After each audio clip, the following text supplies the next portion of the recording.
To dominate with the Caro-Kann, you need to understand three simple concepts. If they take, you need to know how to use these pawns to deliver the minority attack. If they push, you need to stab the center. This is going to be the easiest part if you're from the UK. And if they defend with a knight, we're going to destroy their center, develop our knight, which is going to lead to a pretty unique pawn structure where the key concept is to attack the enemy king. These plans are going to be our holy trinity from now on. It's honestly the perfect counter-attacking team. It's like having Bale, Ronaldo, and Benzema, but you just kept them on the bench this whole time. And in order to prove it, I'm going to be walking you through 3 games that I have played on my speedrun account against opponents of an average rating of roughly 2000. The first game will be dedicated to the exchange variation, but I've got a key observation for those people that go ahead and say, "Dude, they're never playing the variations that you're trying to show in the videos." Well, here's the deal. If you're just starting out, you may also get this via the knight moves, the bishop, or even the queen, as long as white follows it up with e takes on d5. This move links all the variations to the same exchange category, meaning that you can utilize the same concept, one single concept against 6 different variations. So let's get started. All right, everybody. We're back with another game facing a terrific table. 2, 3, 4. Gonna be Caro-Kanning? Fine. I'm gonna be playing the Caro-Kann. You don't need to be yelling at me. I'm gonna do it. I'm gonna be playing, by now, your favorite opening, the Caro-Kann. What is my opponent gonna do against it? Is he aware that I made a move? Hello there? Okay. d4, and he immediately blitzes out the exchange. Wow. Just quick mention, could also push, could also defend, but he goes with the taken. Gonna be taking back with the pawn, and then gonna be having a simple development. So knights on the natural squares most of the times, bishop outside the pawn chain, and then you play e6. Only then. First you get this bishop outside the pawn chain, then you play e6 so that we can develop with this bishop and then castle. And rook comes normally to the open file. So notice that already we have open file, which our rook is gonna be super happy on. So it's something that most people actually don't really even pay attention to. That's an open file. That's pretty dope. It's also the main reason why in the middle game of this variation, we are supposed to focus on attacking on this side. Simply thanks to the open file. So opponent develops 2 knights. Gonna get a bishop out. You could also start with a knight. That's totally fine as well. Bishop on f5 playable as long as you get the bishop outside the pawn chain. It's okay. But this is ideal because now also the pawn could be a little bit vulnerable on d4. Please bishop e2, just knight f6. Castle h3 or knight e5 to be expected. And he plays h3. All right. Big moment, big instructive moment. So, okay. What do we do? Luckily, I crafted a simplified rule that should always give you the best move in the Caro-Kann whenever you're dealing with h3. It just depends on the variation that you're playing. So there's going to be a separate rule for advance, for the Tartakower, and for the exchange. Just 3 rules, remember them, and you will always be able to get the best reaction. Now, for the exchange variation, the rule goes, as long as white has played either knight on c3 or bishop on b5, meeting h3 with capturing is going to be best move. So we see knight on c3, meaning this is going to be best move. If there was no knight on c3, it was best to keep. So pretty simple. Takes to the bishop. Gonna play e6. Notice that this is a common move, but we're also setting up a pawn crystal. And this pawn crystal already makes the bishop quite restricted. So whenever a pawn is protected by another pawn, that's really restricting the opposing pieces. So want to remember this little idea, this little concept, let's say. And okay, normally bishop e7 castle, you're just fine. But when white rushes with bishop on f4, you can actually just offer him a trade. Generally, we're quite happy with exchanges in the Caro-Kann. Endgames do tend to favor us, thanks to this semi-open file on the queen side. And we can just mimic his bishop. If he goes to g5, fine. We're going to go back to e7. It's not best move according to the computer, but it's easiest to get rid of that annoying pin. Normally, they're just going to take castle. And do not forget to place your rook onto c8. That is super important. Yeah, okay, so he plays queen d2. Interesting move. That makes me wonder whether he's planning to go long castle. Probably gonna be a naughty boy, huh? Okay, let me see it. Let me see it. Come on, terrific table. Are you gonna be a naughty boy or not? Oh, wow. He is not. He just played queen d2 to defend. Okay, now, if he was going to castle long, that's obviously real bad. Real bad, real bad, real bad, real bad. Simply because rook from c8 has direct contact to the file.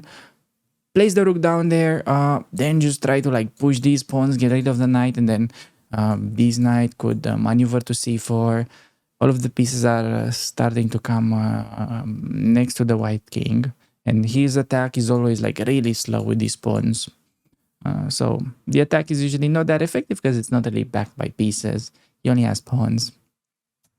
However, on castle, remember to play rook c8. Like, you have no idea how often this move actually gets overlooked. It's just whenever I try to stream the Title Tuesday tournament, I turn on the stream, but I forget to enter the tournament, and it just starts without me. I cannot play the first round, which happened countless times. That's really as often I see people not placing their rooks onto the open file. Now, my opponent played a good move, knight e2. Knight e2 is good because he's preparing to play c3, set up the pawn crystal, so that he's going to be limiting my thingy here, my pressure. And now the key move. Is it the key move? Wait, let me think about this position for a little bit. Do we have anything concrete? Do we have like takes? I was looking takes because if he takes back with the queen, knight to b4 seems to be quite annoying, but yeah, he just has c3. Probably there's nothing concrete. I was just kind of double checking, as you should every move, but I'm gonna be going for the standard plan. So remember what I said in the beginning. Development phase is over. We're entering middle game phase. You wanna attack here? How the heck are you supposed to do that? Well, we're gonna be using them pawns. Key move, b5. So b5 in one go. If that was taken, like having his knight being on c3, you just prepare it with a6 and then b5. But now I can do it right away. It doesn't need preparation.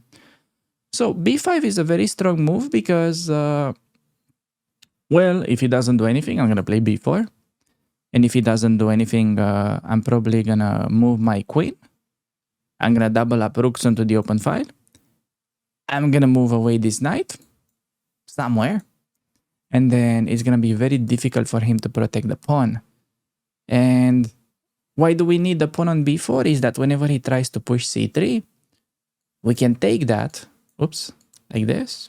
And if he takes back with the pawn, he's gonna have a massive weakness on c3.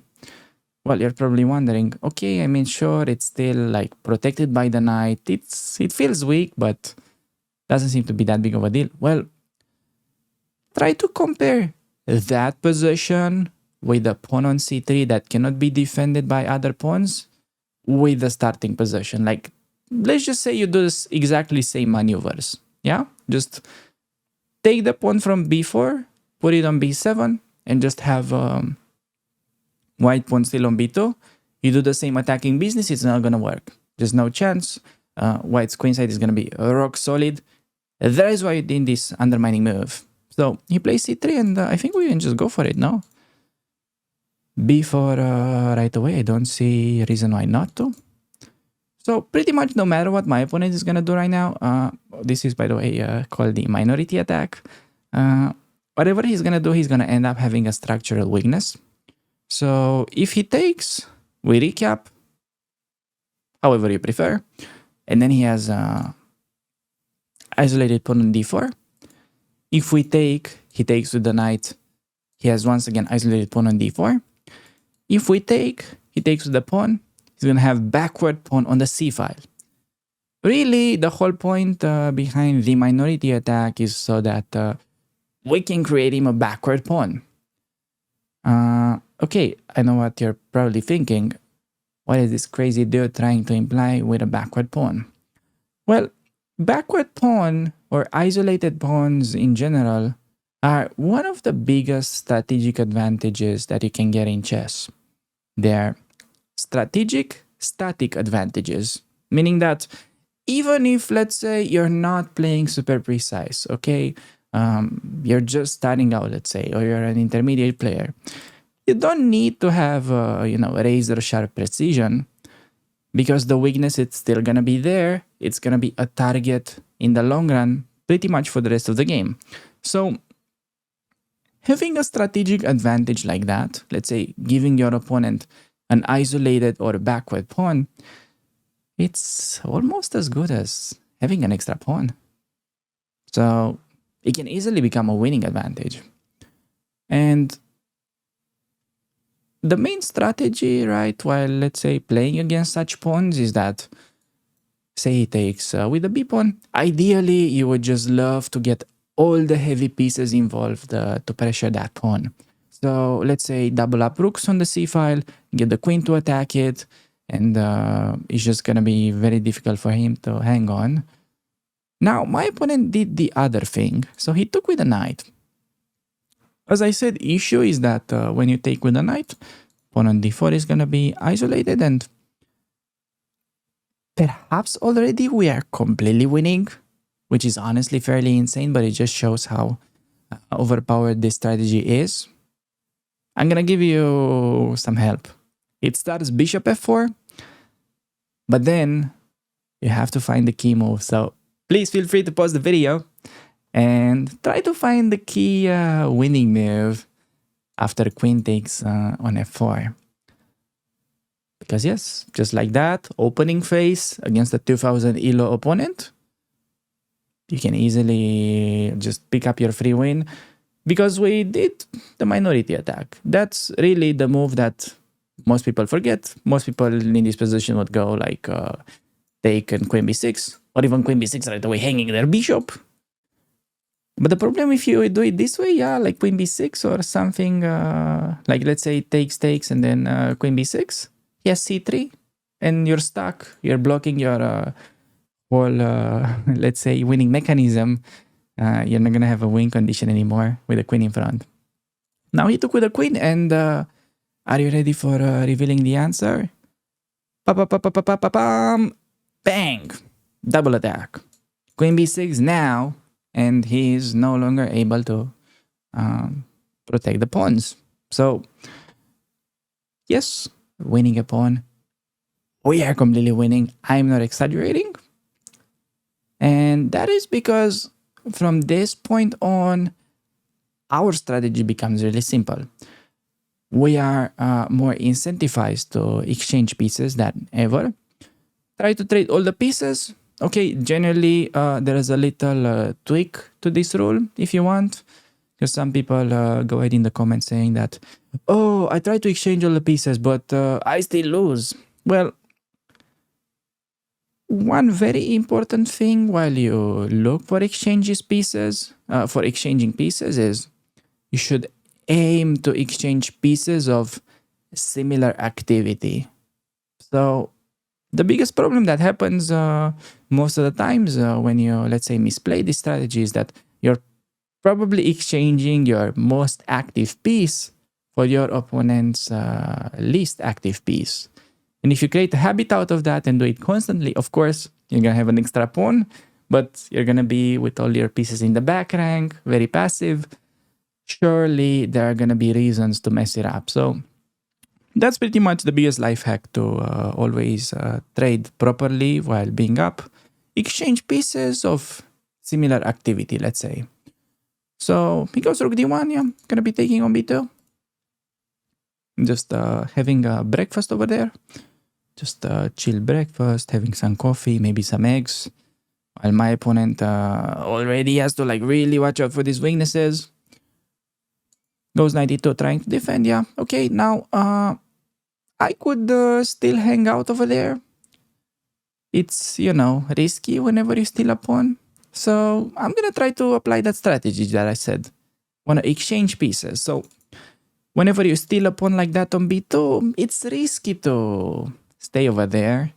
I'm not just going to make a sandwich on a private property. I'm going to go, yeah, the hell back. Queen b8, why b8? I'm forcing queen trade. Or, okay, forcing is a bit much, but I'm offering him queen trade. If, yeah, this is what you're going to notice whenever you're applying this strategy of exchanging pieces while up material. If your opponent declines the trades, yeah, let's imagine he just plays queen e3 because he's trying to keep the queen for some active counterplay, which is good for him, by the way. He should keep queens. Then we suddenly have queen d6, which is an amazing square for the queen that was not possible. Like in this position, there was no dream of ever bringing the queen onto this square. But after queen b8, we're saying, you either give me trade, or I'm going to place my queen into the center of the board, and then I'm going to have very easy coordination, improve this knight, look for yeah, utilizing the rooks, and so on. He takes. Gonna take with the rook. Preparing to, yeah, just bring both rooks onto the open files. Very logical. And next up, I should be having a pretty easy way to trade. Yeah, like knight a5. Should be an easy move to improve. Also, we want to watch out for his idea. So he's probably like looking for this. Trying to get a bit of an annoying outpost. So probably it could be clever to do knight b4. Deny him that knight d3 option. I could also do g5. g5 just attacking the knight, because if knight d3, that hangs the pawn. So I think I'm going to do g5 just to see what this knight is up to. So g5, I think, important move, because if we force him back to passive square, then we have nothing to worry about. So this was, okay, not an easy find, but it's important to notice what his idea could potentially be. So yeah, see, he's helping me. It's like I almost paid this guy. But yeah. You guys know I'm way too cheap to pay my opponents, so that is not a consideration. So just trade the knights, and yeah, maybe look for knight a5, knight c4. One thing that I would try to avoid is, okay, it's tempting to play rook b2. Yeah, infiltrate, it's optimal position for the rook. But then you're leaving yourself pinned and the rook is undefended. So I wouldn't play rook b2 before I like solve the issue on this side with the pin. But yeah, I wouldn't retreat yet. I feel like maybe we could play for more. Maybe like knight a5 to c4. Could be a plan. I could also think of bringing my king, since this is an endgame. King g7, king f6. Yeah, certainly that cannot really be bad. Okay, how do we play it?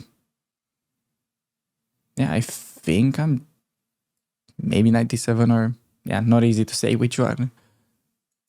Yeah, I think I'm just gonna bring my king. No need to like really force the issue. Bring the king, maybe play f6 and then king d6. Have king in the middle of the board, and then we can think about it, let's say. Or at least just play king e7 and then decide. Ah, so he does rook c5. Interesting idea. Interesting idea, because if I do king e7, he wants to double up. And if I do king d6 to defend, maybe his whole argument is that there could be bishop f7. But what if I do this and then king d7? Bishop f7, I have knight d4. And if we trade everything on c8, I'm gonna be up a pawn. I kind of don't want to give him that activity, but on the other hand, maybe it's not much I can do. So I'm gonna go king e7. Yeah, see how actually the king move turns out to be useful quite immediately. And now I think just f6. I don't know what rook d3 is meant to do. But yeah, now I can do one of those moves. I think just king d6 in this case. Preparing knight e7 next. Unpinning. I just need to speed up a bit, because we're approaching a time scramble. He's going for a nice trick, but I don't have to take. So I'm just going to go knight e7, offering him the trades. And he kind of has to trade, because now the bishop is involved as well. So he tricked him into allowing me to exchange all his pieces. And I have a pawn that it's on a dark square. And he only has a light square bishop. So I'm going to be able to take this. He's just trying to be fast, but we lose a piece. I'm going to have to like fast forward this part to just mate him easily. So yeah, we went a little bit quick at the end, but I think the conversion part was pretty obvious. And remember, it all starts with this b5 move that you're very likely not playing. You know what? It actually starts with this rook c8 move that you're super likely to not be playing often enough. Taking control over the semi-open file. And then remember, you want to be able to break this crystal. So with these pawns, when the c3 pawn is protected by another pawn, your rook is completely useless. It's like really limited. But once you do b4, the rook really starts to have real pressure. These are the key ideas that we just used, and you may want to watch till the end because I'm going to give you my notes on every variation. So for the following one, we're going to be going over the advance, but it's important to clarify that in low elo, a very frequent way to reach this is by white playing knight and then pushing, or the other one, and push, or perhaps even f4 and then push. But this doesn't really matter. As long as white pushes the pawn to e5, that will link all the variations together, meaning that you're going to be able to use the concept that I'm going to be showing into the next game. All right, we are back facing a 1900 rated opponent, which seems to be one of my neighbors from Hungary. Right.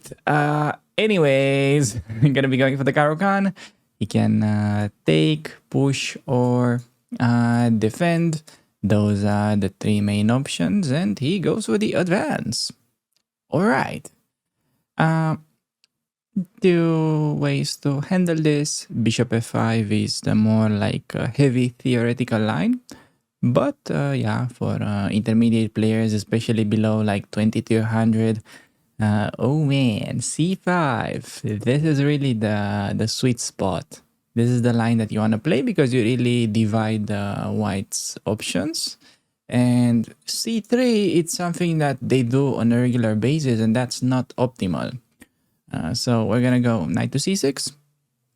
Alternative would have been to take, where I like to go for the a knight move, and after knight f3, the whole plan is to get the bishop out and then e6, recapture the pawn.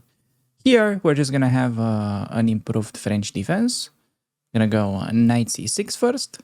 Move order does matter, so pay attention to that. dc5, not a problem, because we can grab, and he can play either knight f3 or the bishop pin. These are the two most common moves, and okay, he goes knight f3. Now, I mentioned a second ago that we're gonna get an improved French. If I was gonna play e6, that would basically be a transposition into the French opening, where you have this so-called, typical bad bishop. But no, we're gonna go first take, forcing the pawn on d4, fixing the target, and then we're gonna get the bishop out. Please notice that he's unable to take with the knight. They still make this mistake occasionally in low elo games because that leaves the e5 pawn undefended. So you can just grab it. CD, gonna get bishop out and then play e6. Remember, get bishop out and then play e6. That is pretty much the whole point while playing the Caro-Kann. You have no bad pieces. Or at least hopefully. So he goes bishop e2. I'm gonna do e6 and you need to understand one key factor about this kind of position. First of all, you need to pretty much find the target. Okay, what can be a target? A pawn that cannot be protected by any of its, other pawns. Any white pawns cannot defend d4. That makes it the base of the pawn chain. That is what we're going to be looking to attack. So while having that in mind, you can really come up with the developing moves easier. So this knight goes to f5, putting pressure. This bishop goes to e7, we castle. Now, my opponent is going to play h3 sooner or later, I'd imagine. And okay, it's interesting decision over there. What do you think we should do? Shall we take or shall we keep? Because if you think about what I just mentioned, because d4 is a target, it really makes sense to take on f3, getting rid of one of the main defenders of the d4 square. So this is going to be important rule that you can write down. Whenever you're dealing with the advanced variation, you can always meet h3 by taking. That is going to be perfectly fine. So you see pawn on e5, you know it's an advance. They play h3 attacking your bishop, you can take. Now the knight goes to f5, pretty much forcing him to go bishop to e3, and then we're going to have another interesting rule. Okay, what do we do? Shall we take? Shall we delay? If so, then why? So the point is, it's tempting to take the bishop thinking that, okay, bishops are slightly better than knights, so we want to grab. That's fine, but you also need to understand that the bishop on e3 is not like the most active piece ever. Plus, you're improving white's pawn structure a little bit. So the golden rule would be we delay the knight capture on e3 for as long as we can until they play g4 or bishop g4. Basically, until the knight gets attacked, then we take. If not, we delay it. So yeah, g4 or bishop g4 possible. Rook c1 or a3 are also moves that I'm expecting in this structure by my opponent. Hopefully we're gonna see some a3. This is really thematic. Okay, rook c1 does it too. Now I am wondering. Yeah, I think we have to start rook c8. Just placing rook on open file, simple fundamental. And expecting a3, or at least hoping for a3. This is a very standard position. He could also do g4. That's going to make it a bit less fun, because I'm going to have to take and then the structure gets symmetrical. But if he plays a3, this is going to be so nice. He could also do queen d2. I guess it's typical move. Developing the queen, connecting rooks. Queen d3, another idea. Threatening to go knight takes on d5. Because if we take, the knight is hanging. So on queen d3. If I can recall it correctly, g6 is interesting to cover the knight against that. But he plays g4. So yeah, g4 we're going to be taking. After the game, I'm going to be showing you why, if he had played a3, you can try to pause the video and think about what would you do. But I'm telling you, in that position, most people go queen b6. Queen b6 is not a great move, but instead, you can play bishop g5 and black is almost completely winning. I'm going to show you that after the game though. g4 will be taking, and then, yeah, I think we're going to be breaking with f6. You can also start by doing g6, king g7. I remember having analyzed this in my course. can't really say exactly if I want to do g6. I think it's just the kind of move that it cannot hurt. I remember the computer likes this idea just to improve. And they cannot push e4 because we take and then the pawn on d4 is going to be vulnerable. So yeah, if I'm not having some kind of memory problem, we improve king and then we play f6. King g7, f6 next. The position is roughly equal, but it feels a bit easier to play for us because the enemy king is somewhat more exposed, and f6 already forces him to take, which can potentially open up entry squares for our queen. So we'll do that via d6. I'll show you in a second. Yeah, now this could become a thing. Opponent needs to be careful. Bishop d3. Okay, bishop d3, but the bishop is really just hitting dust over there. I don't think it's like really that much active. And queen d6 would be tempting. Queen d6 and then probably knight e2, I'd imagine. Also bishop g5 could be interesting. Are there any tricks? I like tricks. Okay, I'm gonna start with simple move. Develop the queen. Also king g2 is a move. The thing is, white should be okay with precise play.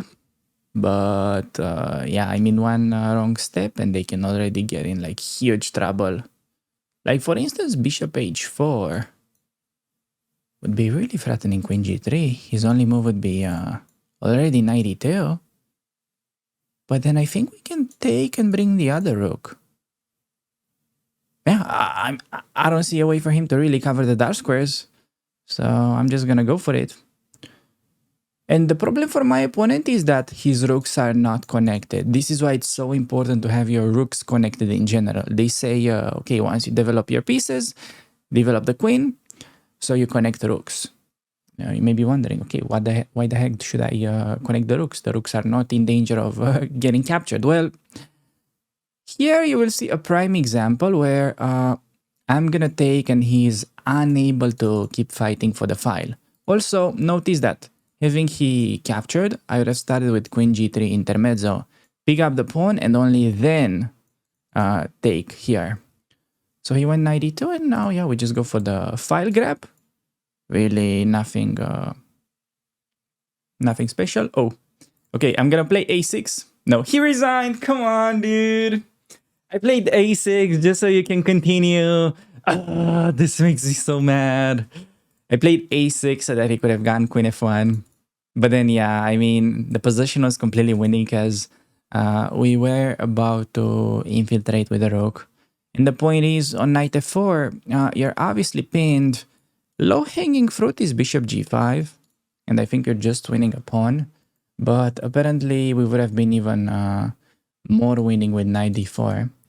To be honest, I think I would have gone bishop g5 and just taken. And keep in mind that king g3 won't really hold for long. Like, you can even do something like e5. This is something that I would have probably really played. With d4 coming, and then there is this major issue. So, we managed to win this game simply by playing natural moves and yeah, we got 87 because I played that a6 move. I kind of wonder what the accuracy was, because to me it felt like all the moves were perfect. Like until king g7, this was given in my chessable course, but I wanted to show you this idea. So instead of g4, most people tend to go a3, right? And the idea that most people are missing in this variation is that you can actually go bishop g5, putting pressure on e3. Another important reason of why we delay that capture, so we can enable these variations. And most people will go take. And now, how do you defend the pawn? Well, only move is knight e2. Knight b5, you can just get rid of the knight and then pick up the pawn. So they have to do this. And now, feel free to pause the video black is already completely winning. So we can try to find out that little combination. I'm going to be revealing the answer now. The point is white's pieces are a little bit overloaded and there is knight takes on d4. The idea is, okay, they cannot take twice because there's going to be a hanging rook on c1. Remember that the queen from g5 also attacks that. And if after knight d4, they try rook takes on c8, the point is do not take, because then you're going to be down a knight, but throw in the intermezzo. Knight takes on f3 check. And then after queen f3, rook c8. Let me play that one more time for you. So it goes knight takes on d4. If he takes, you have intermediate move. After knight d4, you take. He cannot take with the queen because of rook c1. And after rook c8, critical move, intermezzo. And you can genuinely just win games from the opening thanks to this idea. However, it gets even better. Check this out. Bishop g5. What if white simply tries to defend? Rook e1. Well, you pause the video and find the refutation again. Because you can actually take advantage of the pin. Because there is knight takes on d4. If you take with a bishop, I can take on c1. And if you take, bishop remains undefended. We're going to be up in exchange. Well, what else then? You can also give it a try and go queen d2. And black yet again has a winning sequence. You can try to find it, but I'll just give you the start, let's say. You want to go bishop takes on e3. Pawn takes on e3. And then you have a very surprising double attack. You can go queen g5. So that when white defends the pawn, he only solved one problem because there's also a pin which you can take advantage of by simply going knight takes on d4. Black is completely winning. Isn't this pretty crazy? This is really one of the main reasons of why I'm such a big advocate for this c5 lines against the advance. I genuinely believe it's a free win most of the times below 2200. And it's really much easier to play than studying those heavy theoretical lines after bishop f5. So yeah, with that being said, I think we can move on to the following game. Now that you made it this far into the video, there is only one more line to complete the trilogy. And then, dude, you're gonna be ready to go. You're gonna be so ready to go. So let's kick it. Let's talk about the final piece of the puzzle, the Tartakower. So, the most mind-boggling part about the Tartakower is that from this position, you can get a checkmate within the next 5 moves against the majority of white players. But I'm going to take you step by step through the opening, and we'll quickly get to this point to introduce this to the newer viewers as well. So, I start e4. By the way, for our example, we're going to go over a game that I played a while ago against a 1000 ELO opponent. Yes, I know I said in the beginning that we're going to be playing against 2000 ELO guys, but this game is just too good. Just showcasing the key ideas in their finest form. It just doesn't make any sense to choose another game. So, e4, Caro-Kann, they defend the pawn. Very important, we start by destroying the center and only then develop the knight. Don't do knight away, that's the most common mistake that I see here. That allows e5 and then the knight doesn't have a good square. The knight pretty much has to live with its parents again. So take knight f6. Now, in the majority of the cases, they're gonna double up the pawns. Low elo guys, they love to trade pieces more than we need the pool of honey, so this is the move that you're gonna see. Okay, we get this pawn structure and the development is very simple. Bishop always goes to d6, then we castle, and only then we get the bishop out. So watch this, we do bishop out, and we castle. We don't pin, we don't rush with the pin. Remember, it's cereals first, and only then the milk. I hope we clarified on this one. So castle, simply because if you do the bishop, the check is pretty annoying to deal with. That's why we castle. White castles, and now we get the pin. After the game, I'm gonna show you the key plan of what to do if, let's say, for some reason you're unable to play this move, yeah, like white plays some weird h3 early on. I'm gonna show you that as well after the game. For now, my opponent went rook e1, got the knight. This is, yeah, you can take a screenshot of this position. This is main part of development, bishop e3, and rook goes into the open file. And my opponent played h3, which takes us to the first typical rule for the Tartakower structure.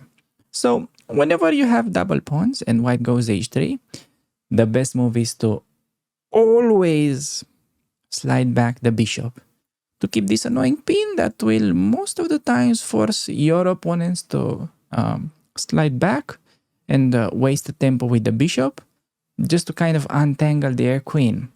Notice that it would be a questionable move for white to go g4 because that would be weakening their king. You can simply drop back the bishop and follow up with the key ideas that I'm going to be showing you in a minute. So bishop e8 was played in my game. I went now knight f8. Remember, when you have knight on f8, there is no mate.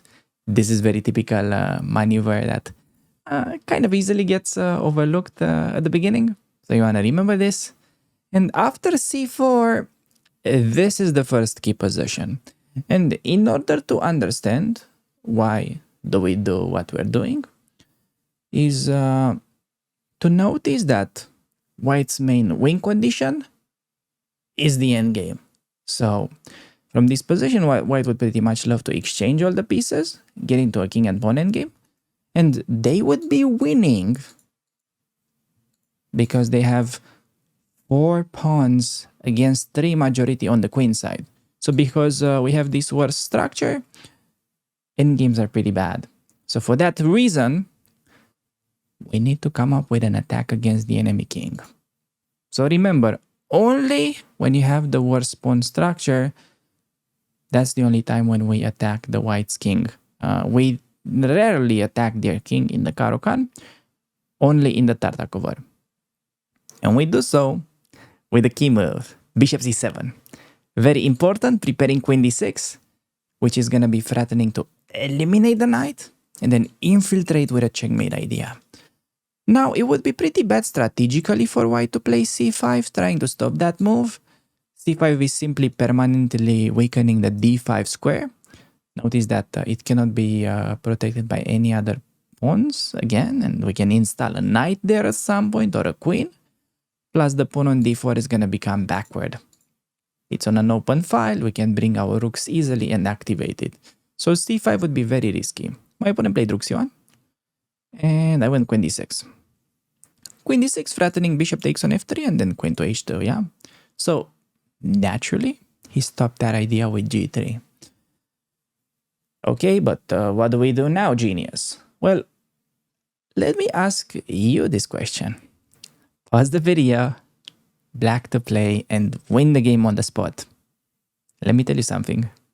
This is only the tip of the iceberg because I didn't even play the crashing move because there was even another idea that was even better. But you can already force your opponent to resign by going rook takes on e3. Since after pawn takes, the queen gets to infiltrate with devastating effect. King h1. Do not go queen h2, the knight move backwards. But eliminate the knight with a check. And then queen h2 will be a mate. So, rook e3, I've won countless of games with that very motif. But in some positions, you could get a scenario where, okay, white plays g3, he already has the queen on d2. So with the queen on d2, the same sacrifice wouldn't work. So I'm not going to let you hanging there. Just give you one idea that works situational. No, I'm going to give you an idea that works all the time. Which is to understand that when white plays g3, shutting down the battery, the pawn on h3 is weakened. So we play queen d7. And most of your opponents are gonna get a bit loose here and play the move pawn to g4, which is gonna take us to another moment where I'm gonna be kindly asking you to pause the video, find the winning move. I mean, you don't need to act like a genius. It's obvious we take first. But here's the deal. This is gonna be the critical move. Because after king f1, I've asked dozens of my students to find this, and this is usually the point where they get stuck. Black has one move to genuinely force resignation. This is how the game happened, and I played the move rook to e4. White is simply defenseless against the rook lift. Notice that the knight can never move. Like, there is no such thing as going knight d2, because that just allows a mate. So, yeah, white is simply cooked. Genuinely no way to defend rook g4. And, okay, just to show you how it happened, my opponent tried some desperado, yeah, knight e5, giving back the piece, but he's obviously completely lost. And quite quickly, I won his queen, collected the rest of the pieces, collected the dignity as well, and the mate on g2. Now, what if you're playing that kind of opponent who goes h3 and you don't get this bishop g4? I know this gives you a lot of anxiety, but let me tell you something. From anxiety, you should actually become happy to see h3 on the board for the following reason. We can check, they're gonna block, and here you can just keep it very simple. No need to do anything aggressive, just play knight d7. They're gonna castle, go knight f8. Knight f8, no mate, similar like in the previous variation. And let's say white plays c3, yeah? Okay, why are we happy to see this h3? I mean, the bishop has no good square. How does this make any sense? Well, we get the bishop out, just anywhere to avoid the trade for white's bishop. f5, keep the bishop, don't trade it. Bishop e6, it's like okay, but you want to keep it for the attack. Because after queen d2, yeah, let's just put some normal developing moves. Now, the key idea is that we can use the pawn on h3 as a target. Wait a move, queen d7. And if white does like a random looking developing move, let's say they just bring their rook to the center, rook d1, well, hello? There's gonna be a bishop sack, and after pawn takes, queen takes, the knight is under attack, the knight cannot move because that would allow mate on h2. And if they protect with the bishop, does this position ring a bell? Remember, it is the same pattern. Rook to e4. White has no way to stop the rook lift. White is getting brutalized. So these are the key ideas that should be getting you pretty much mating attack in most of your Tartakower games. Whew! That's been a lot of stuff, all right? Let's do the aftermath. So what are we really leaving the video with? Let's try to close our eyes and see what can we remember for the upcoming games. All right, do it with me. I'm gonna close my eyes. Feels pretty weird, but I trust you. I never did that in a video before. So, if white plays the exchange variation, you wanna remember, develop your pieces and go for the minority attack. Push those pawns. Very important. That's exchange. If they go for the advance, all right, they push. You have less space. The most important part is to stab the center. Remember that? Pressure the center. Usually you're going to be winning white's central pawns. That's what needs to be implanted in your brain. You develop your pieces according to the center. And for the final one, the Tartakower, when they pretty much defend their central pawn, and then you take, and then you get the double pawns, you're gonna need to compensate for those double pawns by attacking their king. Alright? You need to remember that. You attack their king by using a battery. Bishop c7 and then queen d6. It's very important that you complete your development before using the battery. Right? Remember that. That's a common mistake. Alright? So, I hope you write these down, and whenever you sit at the chessboard again, this should pretty much be your thinking process, and you're gonna be dominating most of your Caro-Kann games. And in case you're looking for more videos, you can check out the rating climb that I already did with the Caro, or if you're looking for something with the white pieces, well, I'm currently doing a speedrun with the Jubava London. So yeah, hopefully I'll see you there. Thanks everybody for making it this far into the video. That's it. Have a good one.